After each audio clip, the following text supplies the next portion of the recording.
Hello, fellow ag nerds. Thanks so much for downloading this episode of the Future of Agriculture podcast.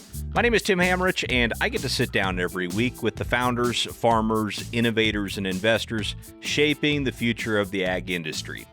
Now, this is one of two short episodes I'm releasing for you today, both exploring some aspects of farm data. You may have already listened to the first part with Dr. Terry Griffin at Kansas State University. But now we turn our attention to another Purdue graduate, coincidentally, Aaron Gault, co-founder and agronomy manager of Advanced Agrilytics.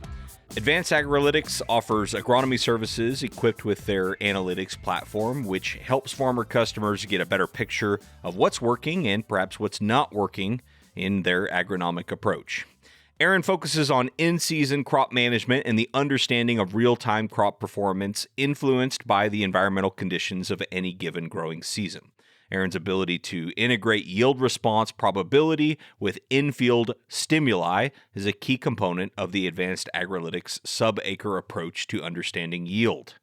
Before joining Advanced Agrilytics, Aaron worked as a professional agronomist for some leading agricultural companies.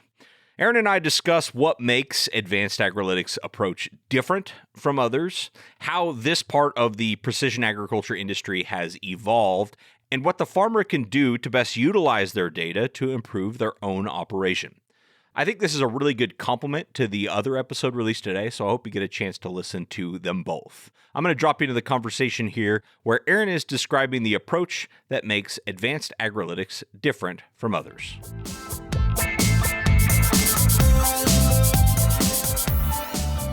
We look at the field variability and try to understand those environments. So we lay a hexagrid across every single field in our whole data system. And that hexagrid is essentially about 24, 25 feet, across. So as you look at it, there's about 70 of those per acre. And we define all the data to that hexagrid. So all of our analytics is done on those calculations per those individual hexagrids. And then like environments join together to develop a prescription. So in theory, we're really zoneless. And I think that sounds odd to folks. We're letting the algorithm drive what's going on in those, very segmented areas of the field. And I think that's probably a different way to look at managing variability. If I'm a farmer and I've been using, kind of like zone management, I basically throw out the zones I had. And then Advanced Agrilytics would come in and provide a hexagrid to create new zones based on this hexagrid. So it sounds like the hexagrid really is a big differentiator. It is, because as I look at, a lot of subdivided Sergo in the past, where you would take a soil type map and subdivide and say, okay, I'm going to take samples and, sub 1, sub 2, sub 3. We go back and we say, okay, let's look at the field. Let's set our soil sample points to define, the variability across the field. So we take a lot of past history. We look at derivatives of elevation and we set those soil sample points, go out, pull those. Normally we're going to average around, 2 acres per sample. Given and the more variability that we have in that field, we're going to take more samples. And then we go back and we bring the information in and then essentially Krieg it back into those individual hexagrids and then let the yield and all the history bind to that grid cell as well. And then that's our foundation that we use. So we put a lot of emphasis on a lot of soil sample points because we want to understand why yield has changed in the past to really set, I'm going to say ground zero from where we start. And then how do we build and improve those environments over the next, 1, 2, 3, 4 years in that relationship with the grower. Well, take us through as if we were a prospective customer. What's the first thing you're going to want from a new producer that you're working with? Well, I think number one, and this with probably past interviews, the data itself, we're looking at data quality versus quantity. There's a lot of growers that may have 6, 8, 10 years of data, but we want to make sure that we can get the quality and, that we know that we've got good coverage across all the fields because that's going to be the foundation. Then once we get the boundaries set, we're going to look at that foundational data and start looking and, setting soil sample points or looking at their current soil sample information and use that potentially if we have enough density. Like you said, there's zone management sampling, there's 5-acre grids. There's so many different ways And I think that takes me back to really why we started Advanced Agrilytics. So what did you see out there that made you think like, look, the current solutions for this are just not adequate enough, or, there's something else out there that we could pursue? What did you see that kind of led you down this road? Sure. I've been in the industry 20 years. I mean, it's hard to believe, 2001, I graduated Purdue University and was in agronomy and started in retail and went into retail and worked for a chemical company for 2 years, went into the hybrid industry. And throughout that whole time, I think, was having the ability to define why a product isn't working where it's supposed to work. And as I was in that, hybrid industry, I could see that growers had a lot of things coming at their doorstep. We in 2013, when I left the hybrid industry and started, was one of the first to start Advanced Agrilytics with my partners, there was really a lot of money in the 2012, 2013. There was a lot of money for the commodities. We had, good prices. But with that, there was a lot of digital space coming in and saying, I can use this algorithm to help you improve nitrogen, improve whatever it may be. And I think it is that point I could see it was very discombobulated. We had growers that were sampling themselves. We had growers that had one co-op sampling and another retailer sampling. We had growers that were buying prescriptions from one seed company and using those to try to work with another seed company. I mean, there were so many different pieces and parts that we're trying to fit together. And at the end of the day, I think the growers are like, okay, what's working? Am I getting value out of my nitrogen recs, my seeding recs? Do I see that I'm improving fertility? There was so much, I'm going to say, coming to the farmer, and he was like, how can I sort this out? And I was one of those guys that was coming to the farm to say, I've got the solution for you. And I looked at that thinking, how in the world, with all the science and the data analytics do we have today, are we going to disentangle and try to show a grower this is really what's improving his operation? So I saw the opportunity to say, let's start with understanding environment first. Let's understand the variability of your fields, and then let's build a program that can foster agronomics and technology and bridge and bring that all together to say, okay, we have a plan, let's implement a plan, and then let's have the data science and analytics at the end to say, what was the least limiting to yield? And then how do we learn from that and build into the future? Because at the end of the day, that yield is the outcome of that environment of that year. And I think knowing that yield is just an outcome, and then how can we build a plan to, I'm going to say, prescribe to that variability? And that was really the foundation of, Advanced Ag. Was like, we need a data set. Just having Surgo and having a couple years of yield data, that's really not going to give you a whole lot. So we really went out and built a great foundational database of growers that had, their as applied from nitrogen recs. They had, good soil sampling information. They had good history. And then we could continue to build algorithms and learn from what we were prescribing to that variability in the field. And back at that time, as you looked around, I'm sure you and or your partners or both looked around and said, well, who's already doing this? And what did you see? I think you see just a huge mix of, what I would call the independent consultants, the agronomy departments at the co-op, the seed companies now with prescriptive, seeding prescriptions, nitrogen prescriptions that are going to package on top of the hybrid performance. I mean, there was a lot that come to the farm gate all at once. And I think that's what drove us to say, we want to make sure we can have impact at the farm gate and really see what was the limiting factor. And then how can we build a plan and look at the science, the data science, to help show the grower where the yield is coming from? Because at the end of the day, it's hard to see, 2, 3, 4, 5 bushel in the cab, and the grower knows, hey, I'm seeing an extra 5 bushel. It takes some analytics to see that. We can see 15 bushel from the combine cab when we do a fungicide check strip, as an example. You can see that on the yield map. You can't see 3, 4, 5 bushel. And I think that's where the industry's probably misled the grower a little bit, because we can sell him something, a prescription, a seeding rec or a nitrogen rec, but can he see that that is a yield improving piece that he brought to his operation. And I think that's where we've tried to say, we're not going to be a la carte, Tim. We're going to go to the farm gate and we're going to sample. We're going to build prescriptions for lime, P, and K. We're going to scout. We're going to do variable rate nitrogen, variable rate seeding. And then at the end, we're going to do all the data analytics to see what got us there. Because not every year is the seeding rec going to be the best gain in yield. In wet years like we've had, nitrogen's probably doing all the heavy lifting. The seeding rec may or may not have made a big difference. And I think that's where success has really started for us. And how does this look in practice as far as, you're selling a service eventually? I mean, it's a tech-enabled service, but how does that work? Do you have a team of agronomists that go out and provide kind of more traditional agronomy services, but just have this tool that really differentiates them? Yeah, and I look at our folks, especially as we've grown and added new employees, new agronomists. We've got data science and data analytics that's doing the background heavy lifting, but we also have the agronomists in the field, just like myself. I still work with 20 growers here in Indiana, and I look at what we've formed is really a hybrid.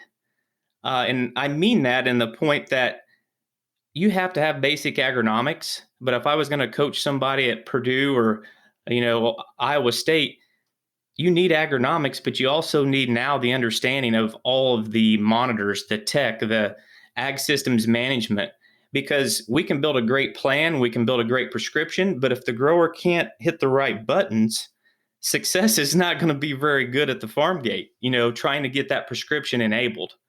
So, we're looking for those folks who, I can teach agronomy, I can teach, ag systems, but we kind of bring those together because, as I tell our folks, I want to be the first call. When there's an issue at the farm gate, whether it's with the monitor, whether it's with the prescription, whether it's with, a basic agronomic question, we want to be that first call for our grower because we're a partner in making sure the plan we built is going to be implemented and that we can have success.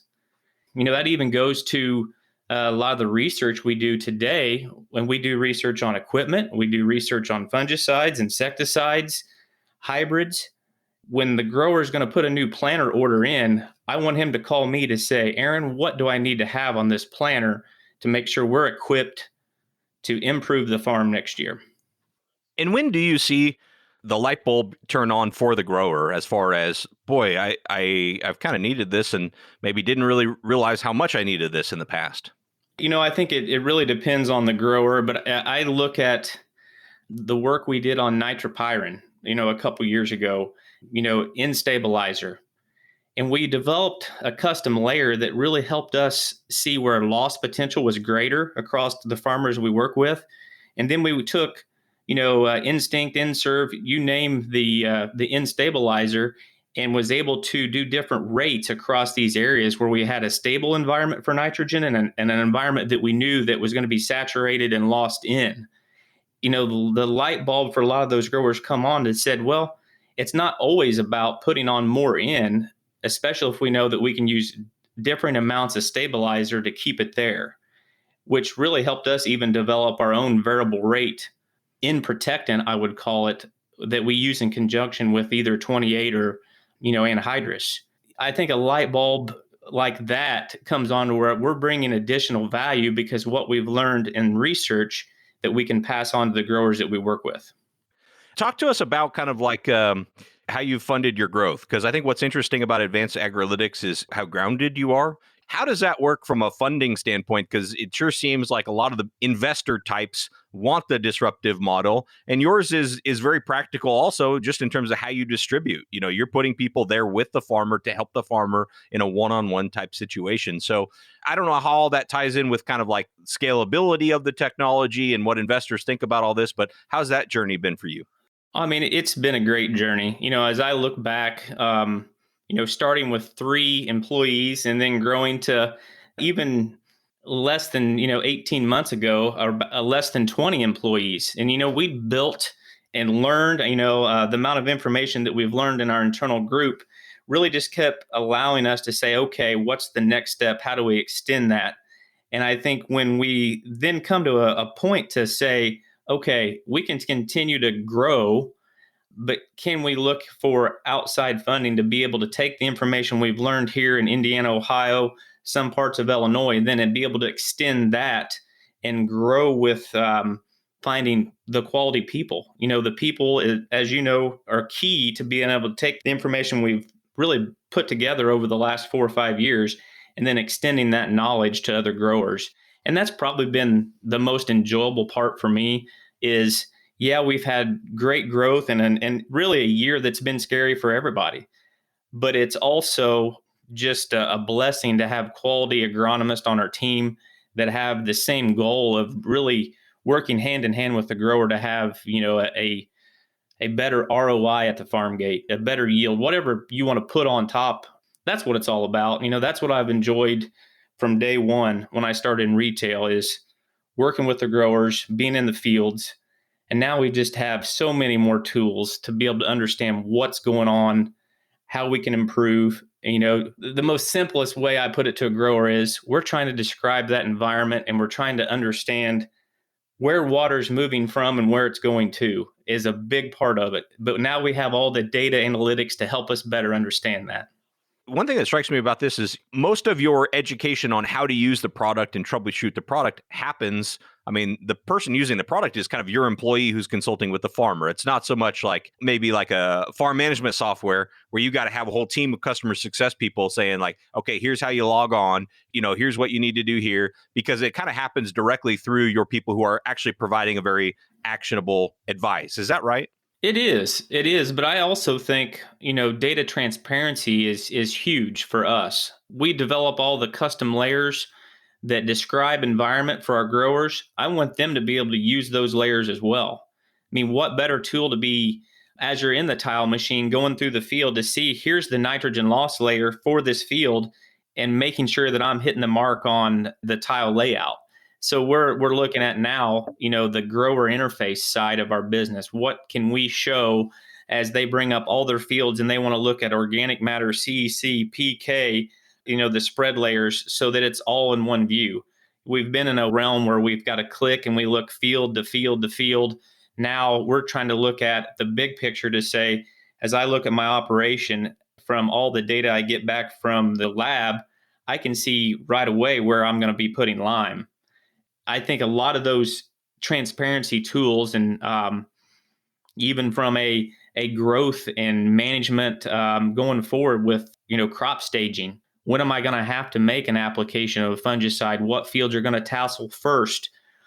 All of those tools, I think, as we look at transparency, I'm excited about to put back in the hands of the grower so that now we're more interactive versus it's only coming from Aaron.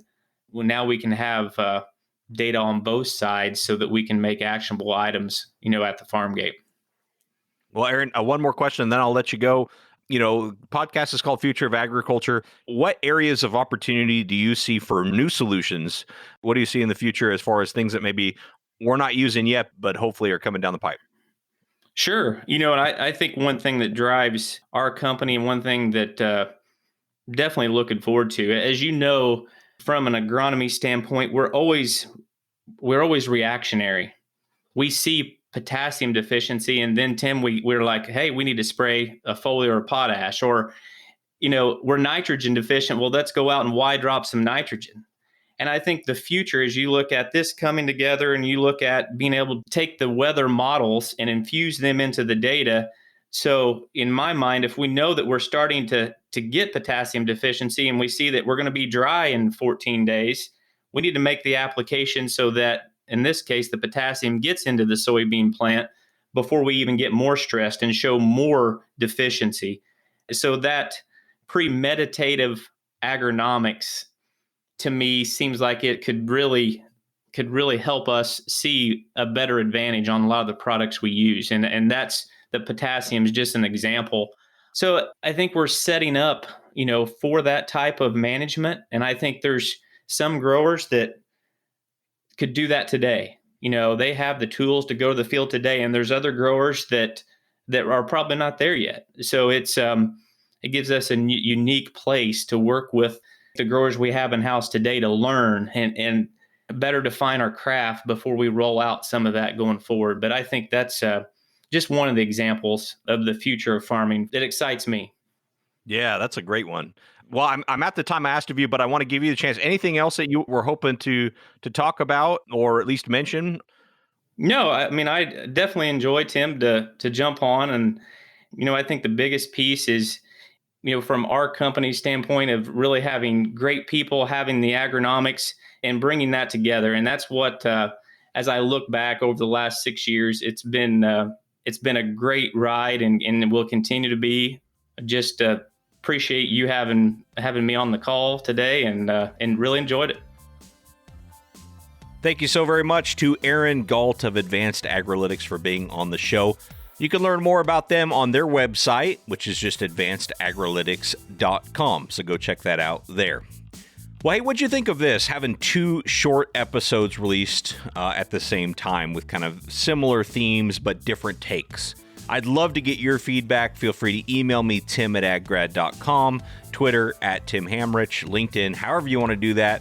But I'd sure like to know whether this is something we should consider doing again in the future, because there are a lot of topics that I feel almost a little bit bad having just one person talk about, because obviously they're going to talk about their own experiences, which is great, but I also don't want to do kind of a panel thing either for a lot of reasons that I'd be happy to talk to you about if you disagree.